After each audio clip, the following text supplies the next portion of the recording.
U.S. President Donald Trump and his Democratic challenger, Joe Biden, have faced off in what's being called the worst presidential debate ever.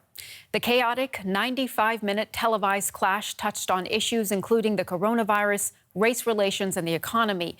But the discussion descended into a series of interruptions and personal mudslinging. Presidential debates are meant to illuminate, educate and engage. This one offered up little of that, and instead a chaotic cascade of lies, insults and interruptions, mostly the work of Donald Trump, who made hectoring an art form. Gentlemen, you should go out and vote. You're in voting now. Vote and let your senators know how strongly you feel.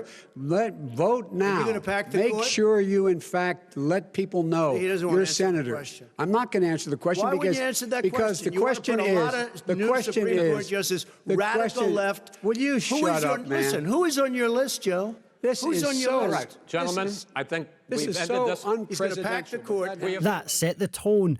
Trump defended his record on COVID-19 and attacked Biden over his handling of swine flu. Whatever position I take in You could never have done the job that we did. You don't have it in your blood. You could have never done that job. I know how to do the job. I know how to get the job Well, you done. didn't do very well in swine flu. H1N1, you were a disaster. Your own chief of staff said you were a disaster. 14,000 people died, not 200,000. There was A no very- economic recession. Sir, you made a There was no lethal recession. disease, you made by a the way. point. Let him answer. And there was we didn't shut down the economy. This is his economy he's shut down. Any attempt at meaningful debate was spoiled by crosstalk. On both sides. To the scientists that are in charge, by the way, they will have the vaccine very soon. Let him finish. With you, Go they ahead. said- You get Here's the, the wait a deal. minute. You get the final word, Mr. Well, it's hard to get any word in with this clown. Excuse me. At one point, the exasperated moderator turned teacher, scolding Donald Trump. I think that the country would be better served if we allowed both people to speak with fewer interruptions. I'm appealing to you, sir, to do that. Perhaps the moment that will live longest in the newsreels was when Trump declined the invitation to condemn white nationalist groups. No, less than you have. Give me a name. Give me a White name. Go ahead. supremacists and Who would right you like me to condemn? White supremacists and right Proud militia. Boys, stand back and stand by. But I'll tell you what. Somebody's got to do something about Antifa and the left, because this is not a right-wing problem. This is a left-wing. It capped an unedifying spectacle in which Donald Trump papered over his policy blind spots and his competitor, Joe Biden, papered over his age. The pair managed in this era of polarization to yield a consensus. There were no winners. And let's get some analysis on the debate now. We have DW's international editor, Richard Walker, with us here in our studio. Hi, Richard. You could say it wasn't really much of a debate. There was a lot of interrupting, a lot of mudslinging, a lot of insults as well. What do you think we actually learned from the debate? Yeah, Sumi, I mean, it wasn't really the most illuminating debate, was it? And I think Joe Biden, after the first section, even said that himself.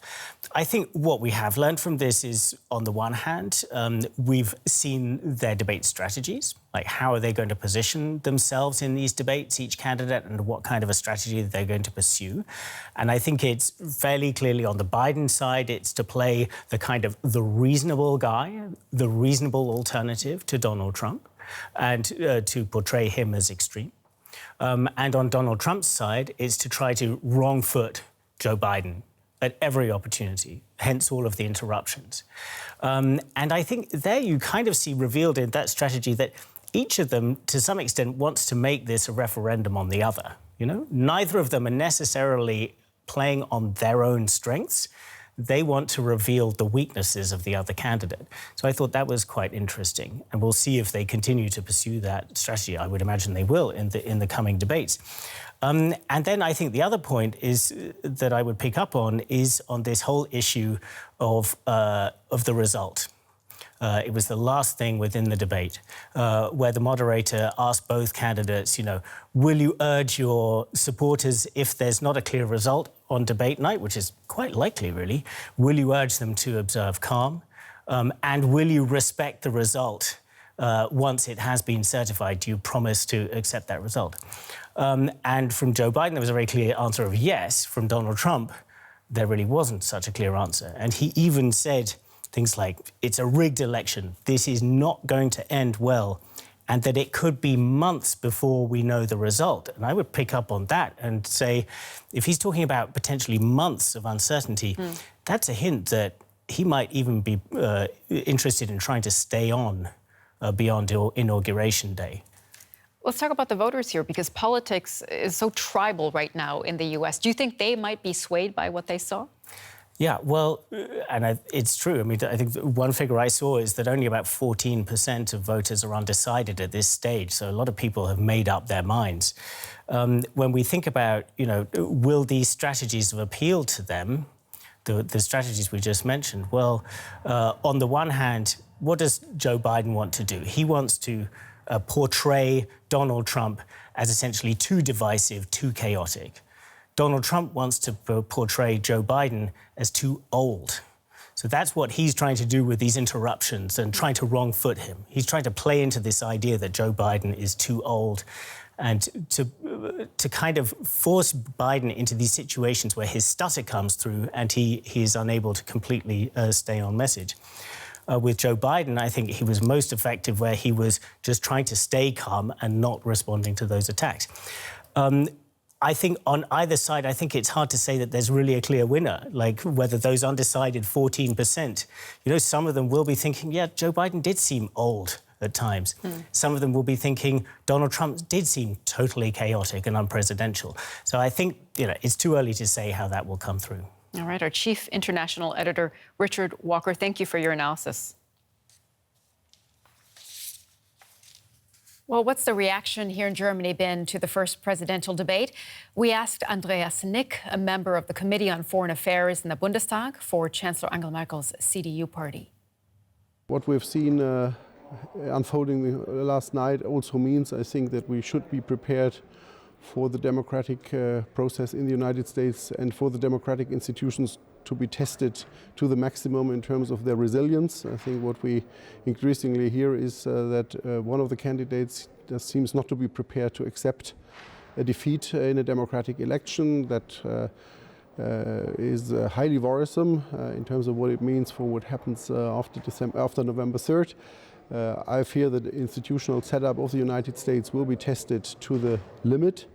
To recall the historic quote by Benjamin Franklin, we have a republic if you can keep it.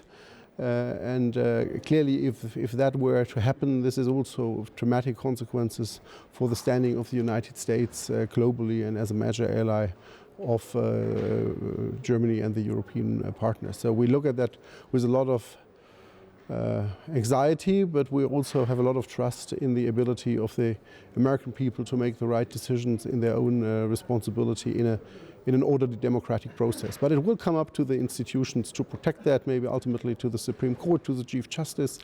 Unfortunately, I think the party of Abraham Lincoln and Ronald Reagan, of George Herbert Walker Bush and John McCain has largely failed in being a safeguard to what is going on, but we have a lot of trust in the viability and resilience of the institutions of American democracy. But they may be tested to the limit.